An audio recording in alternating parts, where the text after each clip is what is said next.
কি হলো রে বাবাই বিনু?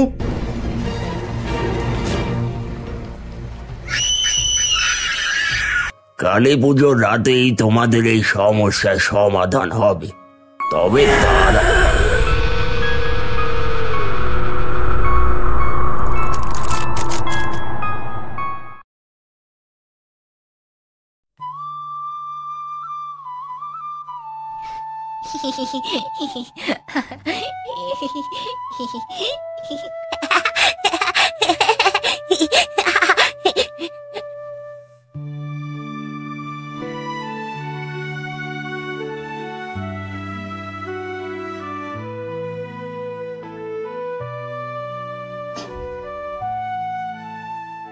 নাও, চা ঠান্ডা হয়ে যাবে। সকাল সকাল এত মনোযোগ দিয়ে কি পড়ছো? নাকি দেশের পরিস্থিতি নিয়ে বড্ড বেশি চিন্তিত হয়ে পড়েছো? আজকাল তো কাগজ খুললেই শুধু খারাপ খবর। আরে না, দেশের খবর তো রোজই থাকে। আজ দেখছিলাম আমাদের এলাকার পুরনো মেলাটার কথা, যেটা নাকি অনেক বছর পর আবার হবে। ছেলেবেলার কত স্মৃতি, সেই যে লাঠি খেলা, নাগরদোলা, মিঠাই, মনটা যেন সেই দিনগুলোতে ফিরে যাচ্ছে। বিনু আর বাবাই কি করছে? ওরা তো আজ সকাল থেকেই বল নিয়ে ছুটোছুটি করছে। ওদের আনন্দ দেখলে কে না শান্তি পায় বলো? এই তো জীবন, আমাদের আর কি চাই? সৃষ্টিকর্তার কাছে আর কোনো চাওয়া নেই।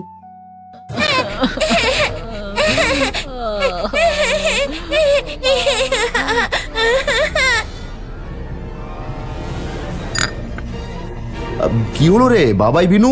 কিসের আওয়াজ ওটা? কোনো দুষ্টুমি করছিস নাকি?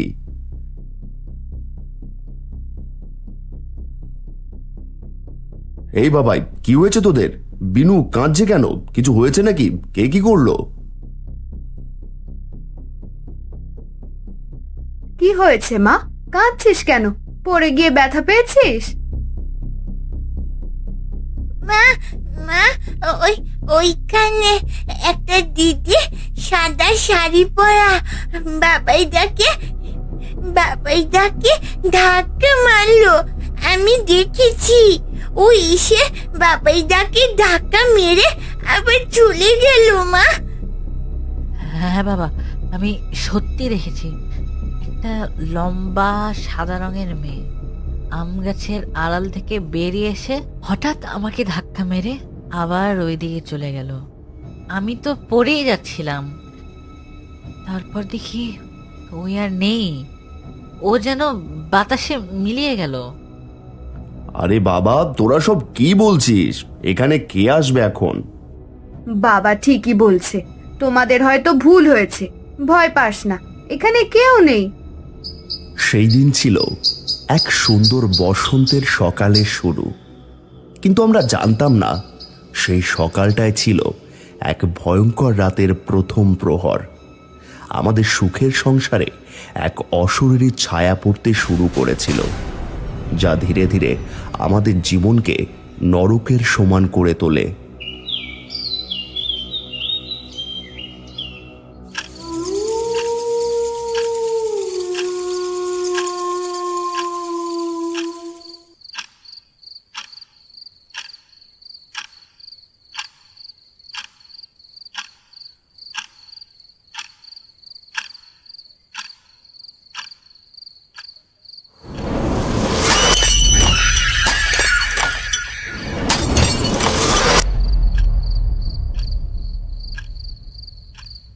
শুনছো? কিসের আওয়াজ ওটা? রান্নাঘরের দিক থেকে আসছে মনে হচ্ছে। মনে হয় কেউ কিছু ভাঙছে। কিসের আওয়াজ? কিছু না তো, হয়তো বাতাসে কিছু নড়ছে। তুমি তো আজকাল বড্ড বেশি ভাবছো। ঘুমাও তো, তোমার শুধু সব কিছুতেই ভয়।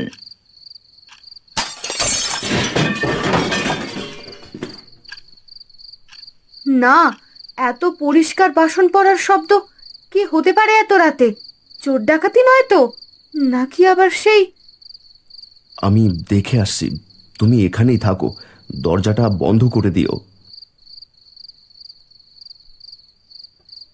না, আমিও যাব। একা যেও না, আমার একা থাকতে ভয় লাগছে। যদি কোনো বিপদ হয়, আমরা দুজন একসঙ্গে গেলে হয়তো সাহস পাবো।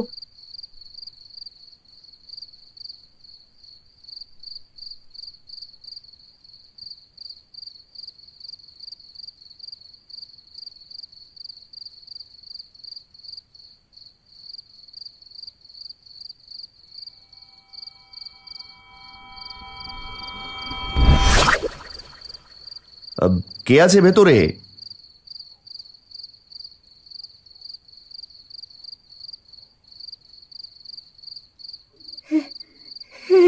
কি কাণ্ড! কে করলো এসব? সবকিছু তছনছ করে দিয়েছে। চোর হলে তো কিছু চুরি যেত। সব বাসনপত্র মেঝেতে পড়ে আছে, ভাঙাচোরা। আর এই বাড়ির পেছনের গেট তো বন্ধ ছিল। কোনো চোর তো ঢুকতে পারেনি।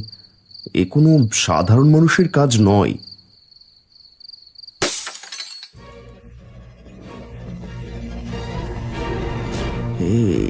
এটা কি হলো? আমার চোখের সামনে আমি কি দেখলাম?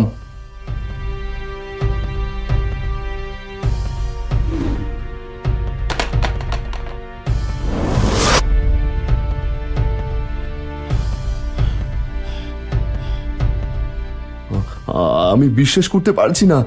এটা কিভাবে সম্ভব? এ তো কোনো মানুষের কাজ নয়। এ তো অশরীরী কিছু। বিনু আর বাবাই সেদিন যা বলছিল তা কি তাহলে সত্যি?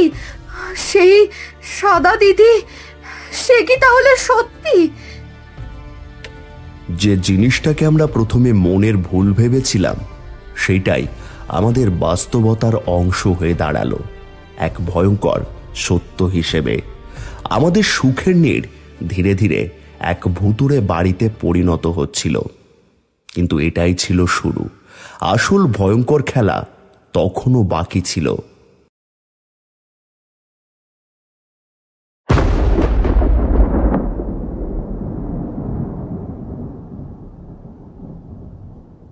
বৃষ্টি নামবে মনে হচ্ছে। তাড়াতাড়ি খেয়ে ঘুমোতে যা বাবারা।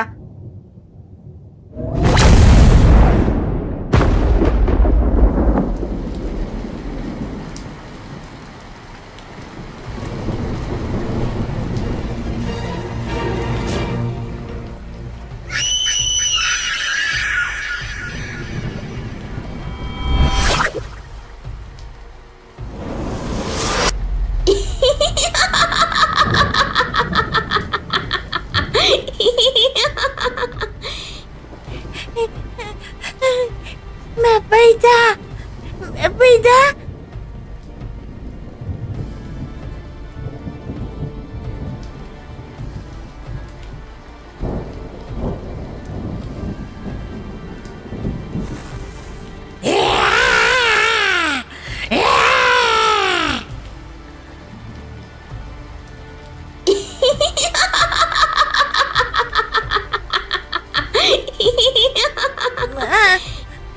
বাবা তোকে নিতে এসেছি। তোর জীবন আমার চাই, তোর রক্ত চাই।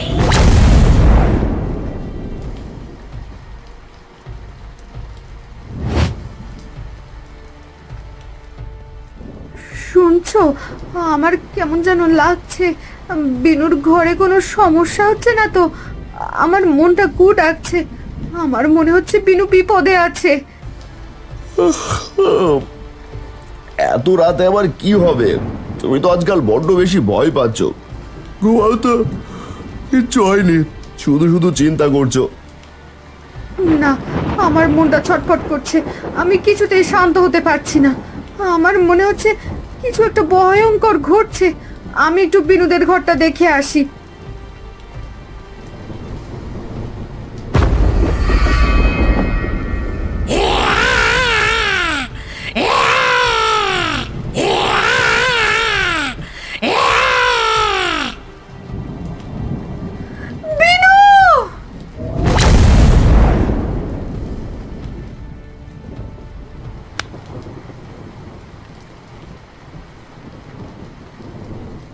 কি হয়েছে মা?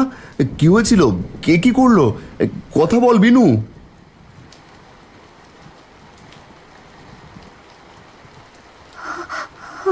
আমি আমি দেখেছি একটা একটা সাদা ভূত বিনুর উপর চেপে বসেছিল। ও ও শ্বাস নিতে পারছিল না। আর আর একটু হলেই ওকে হারিয়ে ফেলতাম। সে আমাদের বিনুকে মেরে ফেলতে চেয়েছিল। সেই রাতে বিনুকে প্রায় হারাতে বসেছিলাম আমরা। সেই অশরীরী শক্তি আমাদের সুখ কেড়ে নিতে চেয়েছিল, আমাদের সবচেয়ে প্রিয়জনদের ওপর আঘাত হানতে শুরু করেছিল। আমি আর সুধা বুঝলাম আর কোনো অপেক্ষা নয়, এই সমস্যার সমাধান খুঁজে বের করতেই হবে যে কোনো মূল্যে। কিন্তু কিভাবে, কোথায় পাবো সেই পথ?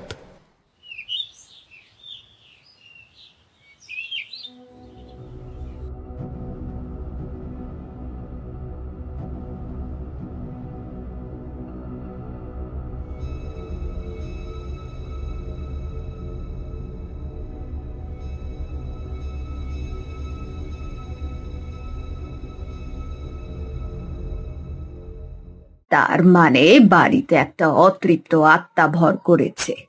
খুব সাবধানে থাকতে হবে তোদের। এই ধরনের আত্মা খুব বিপজ্জনক হয়, তারা সহজে কাউকে ছাড়ে না। মাসি, এখন আমরা কি করব? বিনুকে কাল রাতে প্রায় মেরে ফেলেছিল। আমরা তো ভয় বাঁচতে পারছি না। রাতে আমরা ঘুমোতে পারি না, দিনের বেলাতেও শান্তি পাই না।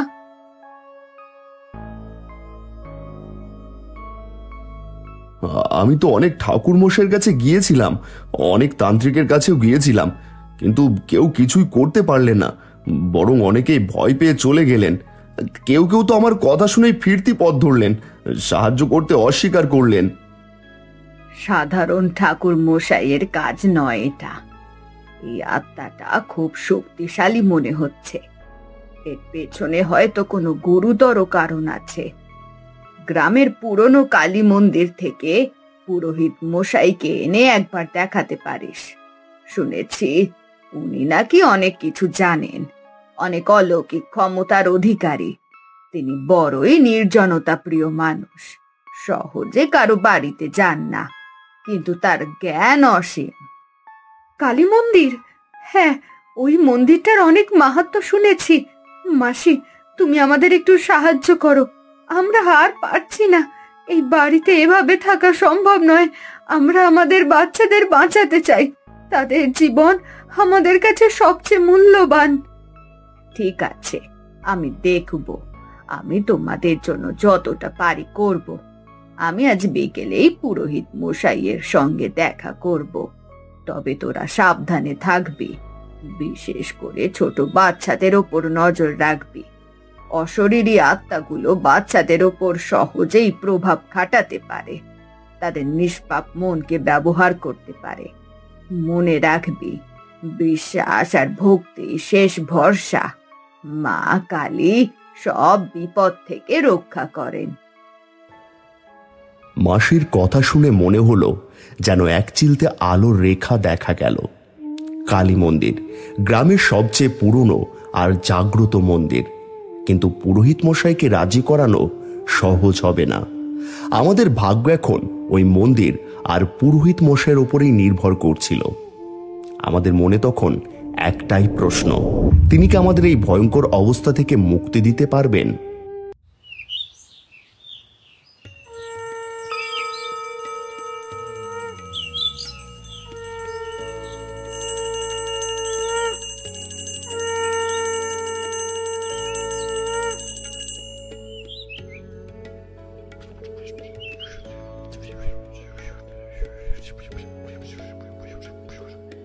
পুরোহিত মশাই, আমাদের খুব বিপদ, আমরা খুব বিপদে পড়েছি। আপনার কাছে কিছু সাহায্যের জন্য এসেছি। আমাদের পরিবার এক ভয়ঙ্কর সমস্যার মধ্য দিয়ে যাচ্ছে। আমাদের জীবন যেন নরকে পরিণত হয়েছে। আমি জানি তোমরা কেন এসেছো। তোমাদের বাড়িতে এক অশুভ শক্তির আনাগোনা শুরু হয়েছে। সে শান্তি চাইছে না, সে প্রতিশোধ চাইছে। তার দীর্ঘদিনের পুঞ্জীভূত ক্রোধ তোমাদের পরিবারকে গ্রাস করতে চলেছে। তার যন্ত্রণা অপরিসীম। প্রতিশোধ? কিসের প্রতিশোধ? আমরা তো কারো ক্ষতি করিনি পুরোহিত মশাই। তোমরা হয়তো করনি, কিন্তু তোমাদের পরিবারের কেউ হয়তো করেছে। এই আত্মাটা এই বাড়ির সঙ্গে বহু পুরনো সম্পর্ক আছে। তার ইতিহাস তোমাদের পরিবারের ইতিহাসের সঙ্গে জড়িত। তাদের পূর্বপুরুষদের কৃতকর্মের ফল এখন তোমাদের ভুগতে হচ্ছে। তবে এখন এই অমাবস্যায় কালী পুজো আসছে, যা তোমাদের জন্য এক সুযোগ। মা কালী তোমাদের এই বিপদ থেকে উদ্ধার করতে পারেন। সুযোগ? কি করতে হবে আমাদের? দয়া করে আমাদের পথ দেখান। আমরা যে কোনো কিছু করতে প্রস্তুত। আমাদের সন্তানদের বাঁচাতে চাই, আমাদের পরিবারকে এই অভিশাপ থেকে মুক্তি দিতে চাই। আমি তোমাদের বাড়িতে যাব না। এই আত্মাকে গৃহে গিয়ে বাঁধা আমার কাজ নয়। সে তোমাদের পরিবারেরই অংশ। তার মুক্তি তোমাদের হাতেই। তবে কালীমা তোমাদের পথ দেখাবেন। তোমাদের ভক্তিই তোমাদের রক্ষা করবে। কালী পুজোর রাতেই তোমাদের এই সমস্যার সমাধান হবে। তবে তার আগে তোমাদের একটা কাজ করতে হবে। তোমাদের বাড়ির পেছনে যে শ্যাওলা পড়া পুরনো পুকুরটা আছে, সেই পুকুরে ডুব দিতে হবে। তোমাদের বাড়ির ভেতর একটা পুরনো সিন্দুক আছে, যা বহু বছর ধরে অপ্রকাশিত। তার ভেতরে অনেক পুরনো জিনিস আছে। সেই সিন্দুকের ভেতর একটা জীর্ণ ডায়েরি পাবে। সেই ডায়েরিতেই রয়েছে সেই আত্মার আসল পরিচয় এবং তার মৃত্যু রহস্য। সমস্ত সত্যটা সেখানেই লেখা আছে, তোমাদের পূর্বপুরুষদের পাপের কথা। পুকুরে ডুব দিতে হবে কেন? আর ডায়েরিটা কিভাবে সাহায্য করবে? এই সবের পেছনে কি রহস্য? আমি তো কিছুই বুঝতে পারছি না। সেই পুকুরে ওই আত্মার জীবনের শেষ শ্বাস আটকে ছিল। তার শরীরের প্রতিটি কণা মিশে আছে ওই জলের গভীরে। তার শেষ আর্তনাদ হয়তো আজও সেই জলে ভেসে বেড়ায়। ডায়েরিটা পড়লে তোমরা সব বুঝতে পারবে। তবে সাবধান, সত্য উন্মোচন হলে তা আরো ভয়ঙ্কর হতে পারে। যখন তোমরা ডায়েরিটা পড়বে, তখন সে তোমাদের বাধা দেওয়ার চেষ্টা করবে। তার ক্রোধ আরো তীব্র হবে। সে তার সর্বশক্তি দিয়ে তোমাদের থামানোর চেষ্টা করবে। অমাবস্যা রাতে এই মন্দিরেই তোমাদের ডায়েরির সমস্ত তথ্য নিয়ে আসতে হবে। তখন মা কালী তোমাদের রক্ষা করবেন। এখন যাও, সময় নষ্ট করো না। অমাবস্যা ঘনিয়ে আসছে, সময় খুবই কম।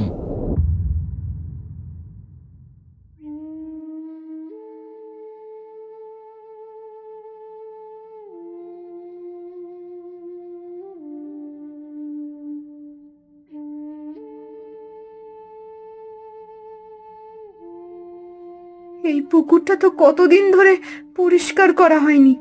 এখানে কত সাপ ব্যাঙ থাকতে পারে। এখানে কি সত্যি ডুব দিতে হবে? পুরোহিত মশাই যখন বলেছেন, তখন নিশ্চয়ই এর পেছনে কোনো গভীর কারণ আছে। কিন্তু আমারও একটু ভয় লাগছে। এই জায়গাটা কেমন যেন অস্বস্তিকর। ঠিক আছে, আমি আগে নামছি, তুমি পাড়ে থাকো, বাচ্চাদের আগলে রেখো। যদি কোনো বিপদ হয় তাদের নিয়ে দূরে কোথাও চলে যেও।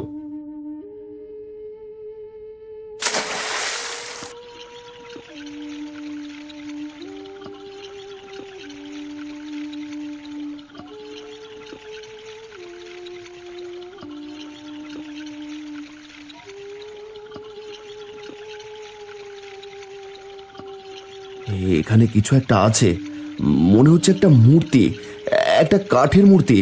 আমি ধরার চেষ্টা করছি।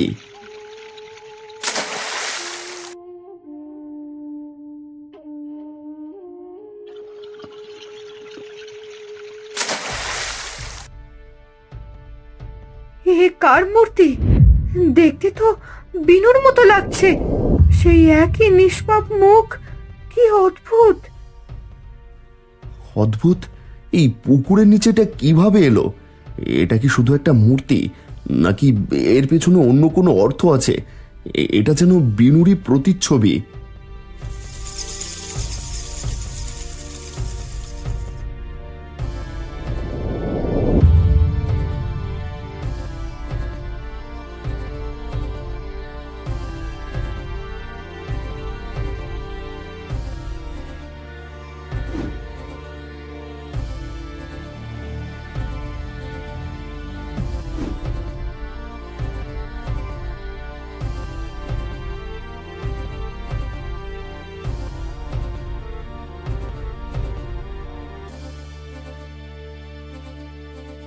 এই তো, মাসি একবার বলেছিলেন এই বাড়িতে একটা পুরনো সিন্দুক আছে। তিনি বলেছিলেন এটা নাকি অনেক বছর ধরে বন্ধ আছে, কেউ জানে না এর ভেতরে কি আছে। বঙ্কিমের ঠাকুরদা নাকি এই সিন্দুকটা ব্যবহার করতেন। পুরোহিত মশাই তো বললেন এর ভেতরে এই ডায়েরিটা আছে, কিন্তু তালাটা ভাঙবো কিভাবে? অনেক পুরনো তালা, মনে হয় বহু বছর ধরে কেউ খোলেনি, জং ধরে গেছে। উফ, এটা কিভাবে পড়লো? কাছে তো কিছুই ছিল না, এ তো যেন কেউ ফেলে দিল।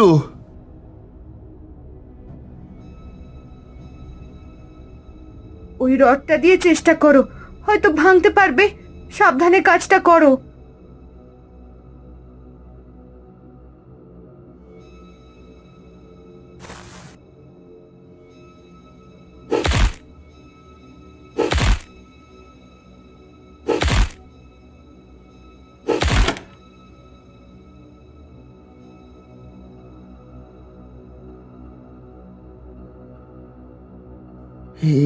এই তো ডায়েরি, পুরোহিত মশাইয়ের কথা সত্যি হলো।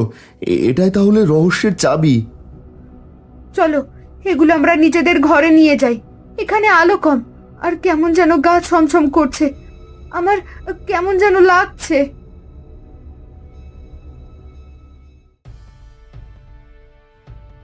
কে লিখেছিল ওই ডায়েরিটা?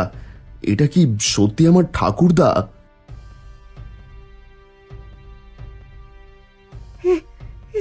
কি হলো? কারেন্ট চলে গেল নাকি? নাকি আবার সেই অশরীরী আত্মা? সে কি চাইছে না আমরা সত্যটা জানি? না না, সত্য জানতে দিবি না। কেউ জানবে না আমার কথা, তোদের শেষ করে দেব। আমরা ভয় পাই না, আমরা সত্য জানবই। তোমার আসল পরিচয় কি আমরা তা জানবই, তুমি আমাদের থামাতে পারবে না। সেই রাতে অশরীরী আত্মাটা তার শেষ প্রতিরোধ গড়ে তোলার চেষ্টা করছিল। সে চায়নি আমরা সত্যটা জানি, তার ভয়ঙ্কর ইতিহাস উন্মোচিত হোক। কিন্তু আমাদের মন দৃঢ় ছিল। আমাদের শিশুদের রক্ষার জন্য, আমাদের পরিবারকে বাঁচানোর জন্য আমাদের এই কঠিন পরীক্ষা পার করতেই হবে।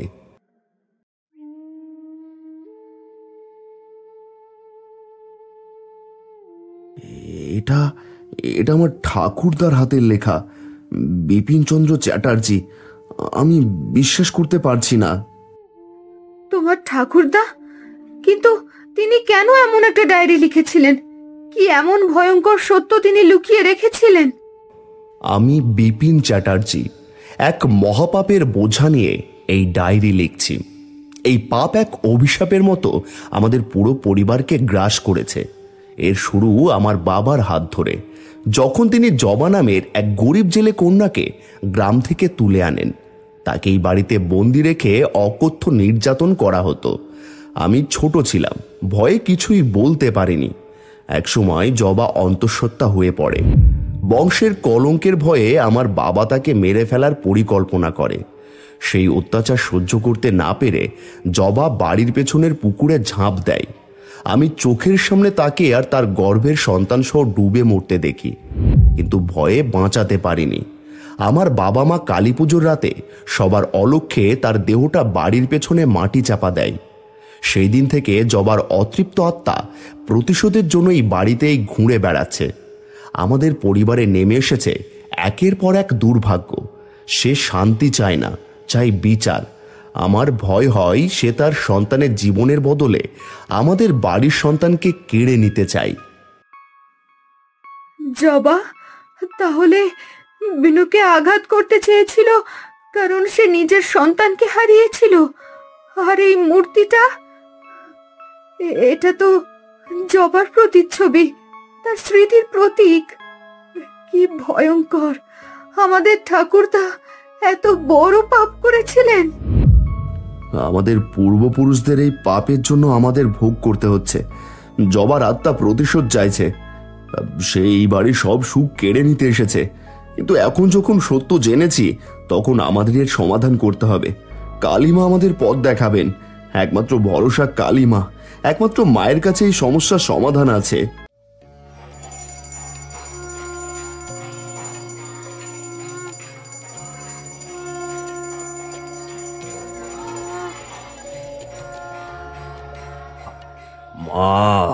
মা কালী, তুমি আমাদের সমস্ত ভয় থেকে রক্ষা করো। তুমি অশুভ শক্তিকে বিনাশ করো। তুমি জগতের সমস্ত পাপ ও কালিমা দূর করো মা। তোমার ক্রোধে সমস্ত অশুভ শক্তি ভস্মীভূত হোক। মা, আমরা জানি আমাদের পূর্বপুরুষরা এক মহা পাপ করেছিল। জবার সাথে যা হয়েছিল তা অমার্জনীয়। আমরা এই সত্য জেনেছি মা, কিন্তু মা, আমরা সেই পাপের প্রায়শ্চিত্ত করতে এসেছি। জবার আত্মার শান্তি হোক মা, তাকে মুক্তি দাও। তার সন্তানকে তুমি তোমার চরণে স্থান দাও, সে যেন চির শান্তি পায়।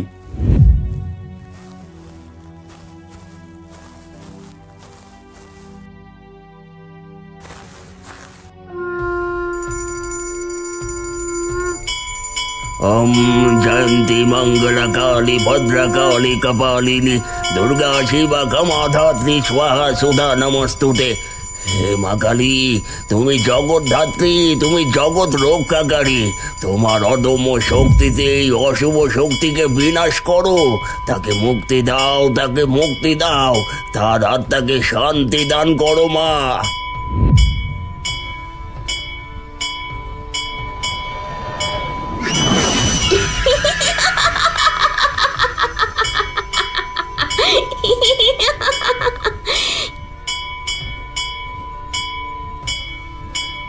প্রতিশোধ, প্রতিশোধ চাই। আমার সন্তানের রক্ত, তোদের রক্তও চাই। আমি শান্তি পাবো না। জবা, আমরা জানি তোমার সাথে অন্যায় হয়েছে। আমরা তোমার জন্য ক্ষমা চাইছি। আমরা তোমার আত্মাকে শান্তি দিতে চাই। তোমার আর আমাদের পরিবারের উপর এই অভিশাপ দূর হোক। কালীমা তোমাকে মুক্তি দিক। তোমার সন্তানকে তিনি নিজের কোলে তুলে নিন। তুমি আর কষ্ট পেও না জবা, আমাদের ক্ষমা করো।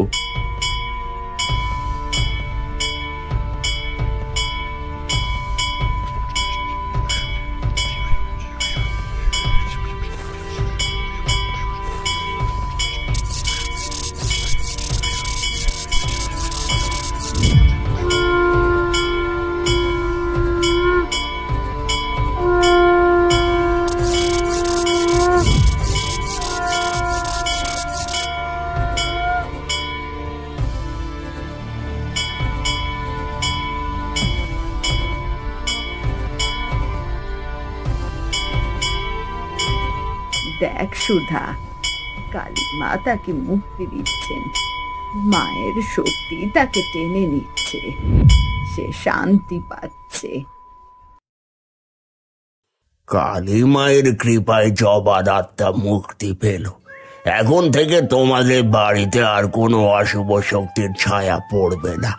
মা কালী সর্বদা তোমাদের রক্ষা করবেন।